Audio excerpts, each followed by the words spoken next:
Hello, ladies and gentlemen. I just finished another day's work, so I'm just gonna go get some groceries, weekly groceries. Go home, basically fill in some online surveys. Gonna work out how these. So I was looking at a motorbike, just turning around the hill. Good. All right. Um. Yeah. These what's that? Online surveys. I'm just parked outside at my work. It is 5:30 at night, and yeah, left wing, right wing politics. It comes down to it. It's really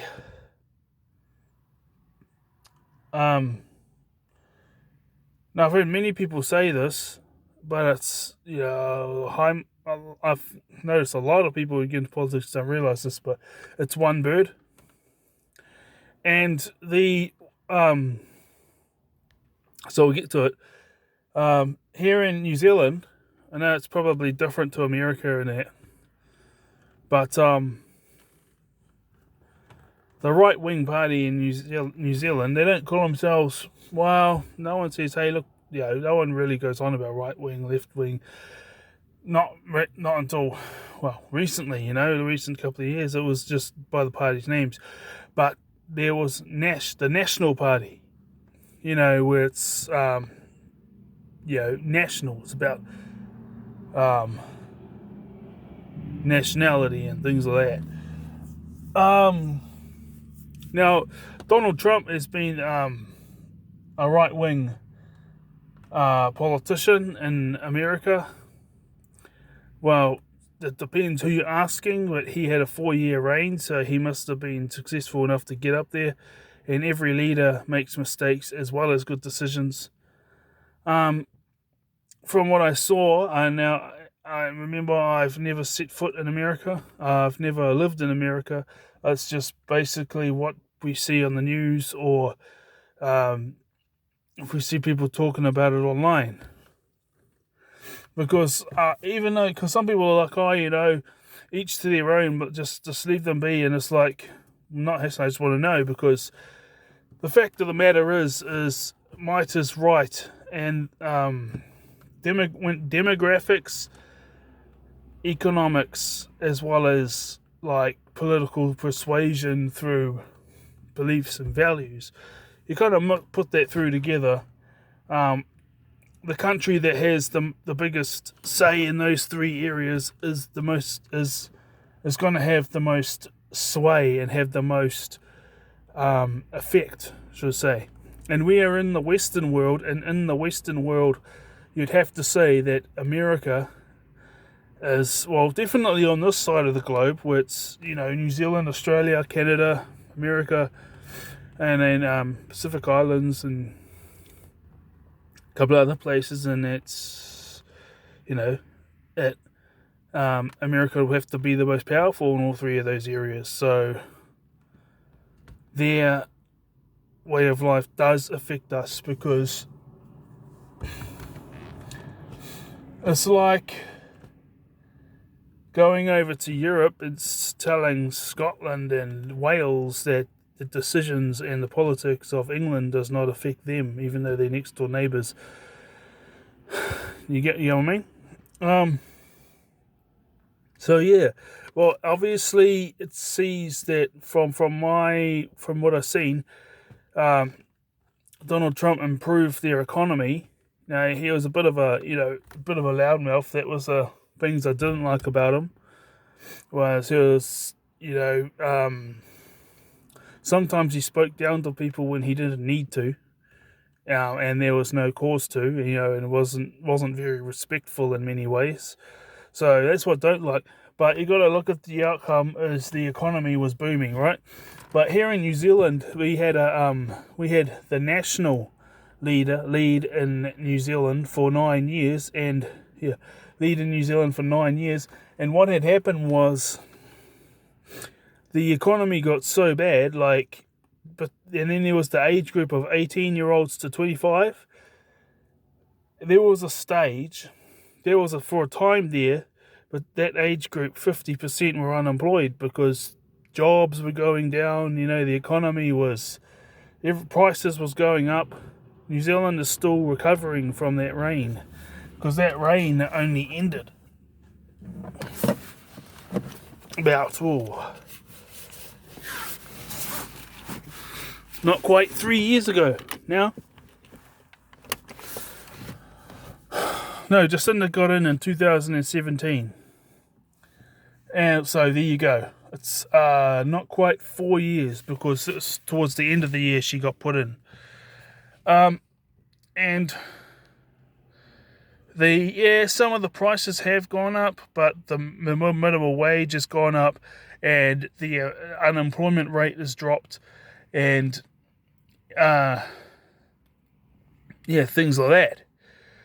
So, from living experience, I've lived under right-wing politics here in New Zealand and left-wing, and the right-wing leader was not a very good leader. He pretty much ruined our economy. And then I see other times they did well, and la la la.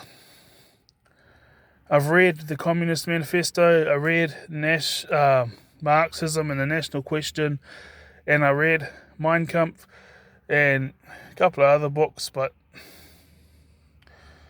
whatever, like barely anyone knows of them. And it's just both extremities bad, and the violence and outbreaking in America and other places like that kind of reminds me of how, because even though it's totally different agendas, they're using the same tactics that the Nazis used in many ways. But at the same time, the agendas are different, very different. But that's quite often what happens when a group gets, how do you put it? You go through rough and hard times due to certain groups or people or whatever. Quite often people pick up the traits of that group. And,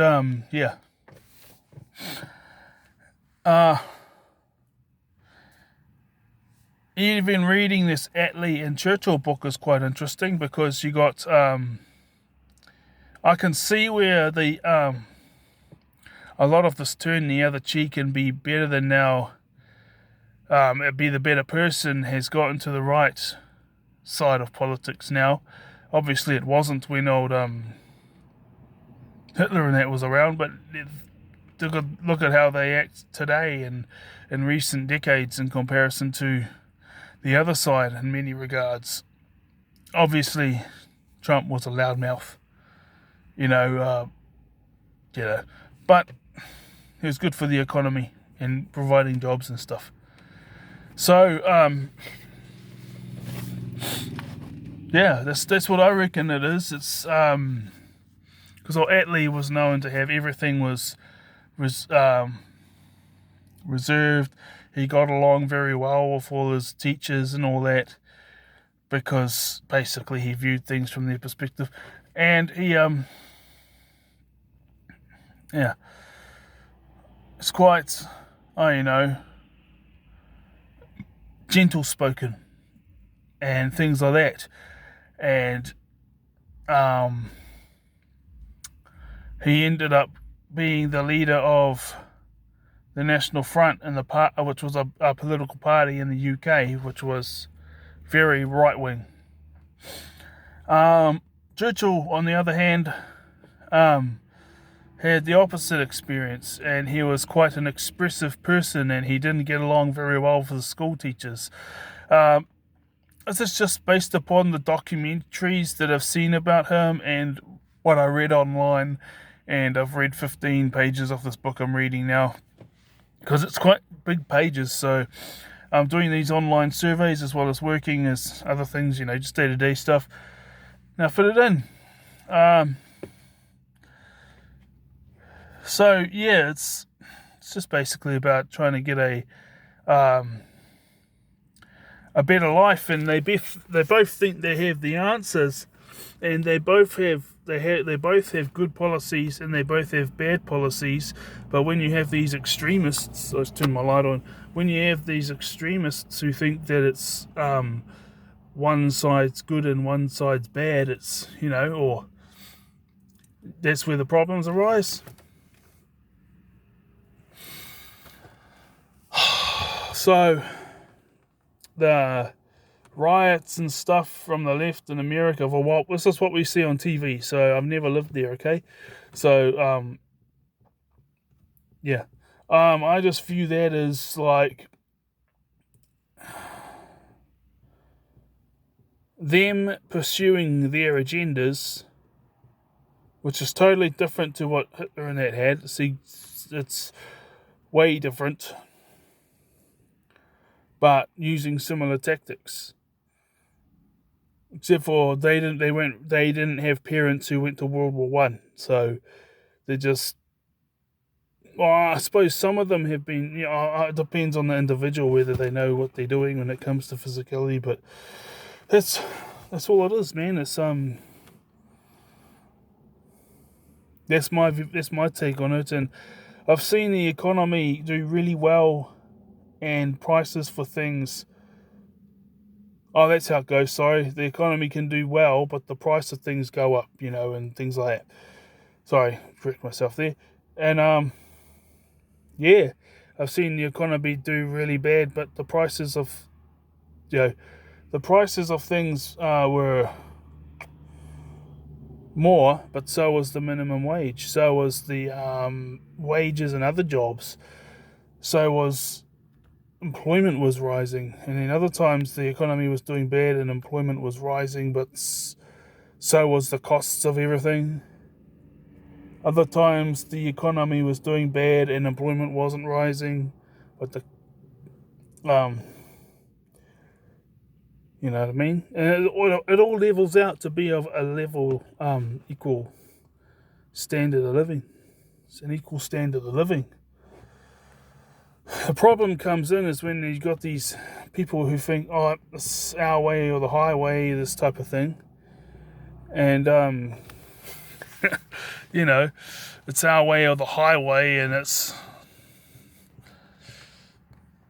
Yeah, I see things that I like in both sides, so I don't take a side because there's good and bad in both sides, really.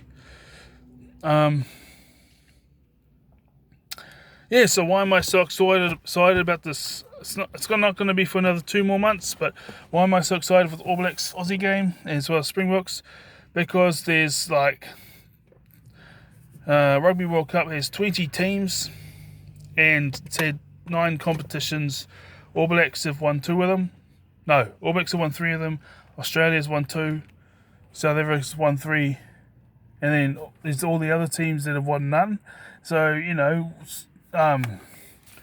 we have a 3-match test series with us and Aussie every 3 years called the Bledisloe Cup. And so the team who wins the series takes home the championship that's between those 2 countries. So everyone that gets into the sport is from New Zealand. That's from New Zealand. Is like, if it's not the World Cup, the next biggest thing is the Bledisloe Cup and Rugby Championship, because that's contested every year between New Zealand, Australia, and South Africa, and Argentina only.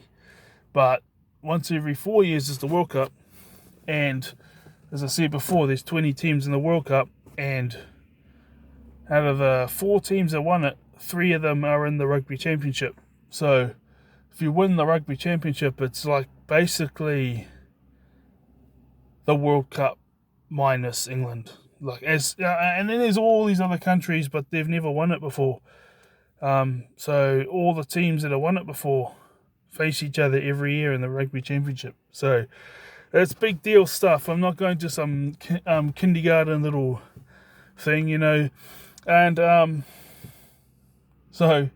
you just got to do things like that. Because even though I gave up the game 10 years ago, I played league and rugby for 15 years of my life. So it's always been a bucket list thing to do, is to go to a Bledisloe Cup game. And I thought, why not make it this year? That's what we're doing. Yeah, so, I mean, I don't want to sabotage anything, but, you know, I have things that I like from both sides. And some people may not like that, but I can only give them my experiences. I see experiences in different nations where the right-wing leaders made the country a much better place. In my life, those the right-wing leaders here in New Zealand did not make it better. They pretty much ruined the economy. One of them ended up being an international banksman who ended up walking away with like trillions of dollars, but also the New Zealand economy went in debt by trillions of dollars by the end of his reign, and he walked out with pockets full of cash. And so yeah, he was talking about, he's all about New Zealand, putting New Zealand first and fixing New Zealand's economy and all this type of stuff. But the results of his decisions said otherwise. He said he was going to do this and that, and you know, it was a little bit bad. It was like, you know, we were hanging in there. You know, we weren't like a booming nation, but we were hanging in there. And then he shows up and says, we're going to make it booming, and then just deteriorizes it to a point where, for a certain time period of his reign, I'm not sure if it was longer than a year but longer than that, 50% of people between the age of 18 to 25 were unemployed. The highest in the nation's history. On the other hand, you see the right-wing stuff in other countries do very, very well, and they, you know, so that's what it comes down to, guys. It's just about getting a better life, you know. And nothing much really changes if they're left-wing or right-wing or what have you.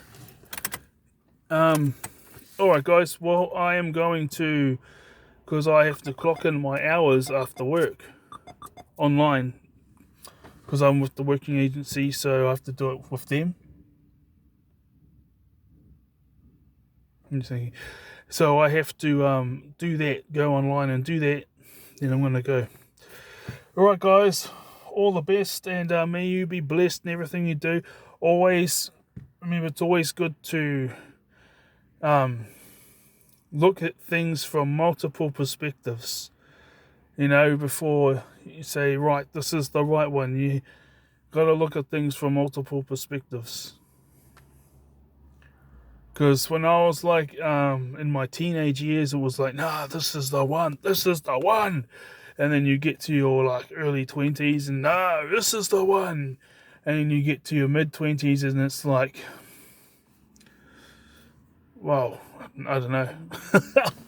You know, so yeah, bless you all the best, see you, bye bye.